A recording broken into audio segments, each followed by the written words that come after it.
आहात डिजिटल इंडियाचे digital news ठाम मत मराठी न्यूज। जिल्हा परिषद शाळा वैतागवाडी येथे गेल्या 1.5 वर्षापासून शिक्षक कर्मचारी कायमस्वरूपी गैरहजर आहेत। शाळेला कायम कुलूप असते, त्यामुळे तेथील आदिवासी व दलित विद्यार्थ्यांचे शिक्षण पूर्णपणे थांबले असून शासनाच्या शिक्षण हक्काचा थेट उल्लंघन केले जात आहे। शिक्षण अधिकाऱ्यांसह गट विकास अधिकाऱ्यांनी याकडे सातत्याने दुर्लक्ष केले असून केवळ तक्रारदारांचा दबाव आल्यानंतर शिक्षकाची तात्पुरती बदली करून प्रकरण दडपण्याचा प्रयत्न सुरू आहे। तक्रारदार कैलास भदाणे, अक्षय पानपाटील आणि धनराज पानपाटील यांनी वेळोवेळी तक्रारी करूनही कोणतीही ठोस कारवाई झालेली नाही।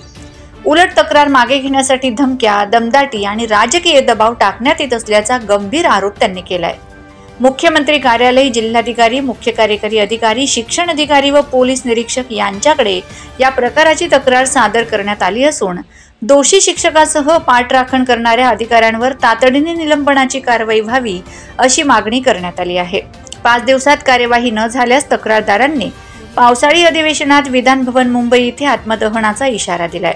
ठाम मत मराठी न्यूज साठी अक्षय पानपाटील, साक्री। महाराष्ट्रातील ताज्या घडामोडींसाठी पाहत रहा ठाम मत मराठी न्यूज। तसेच आमच्या चॅनलला लाईक, शेअर, सबस्क्राइब करायला विसरू नका।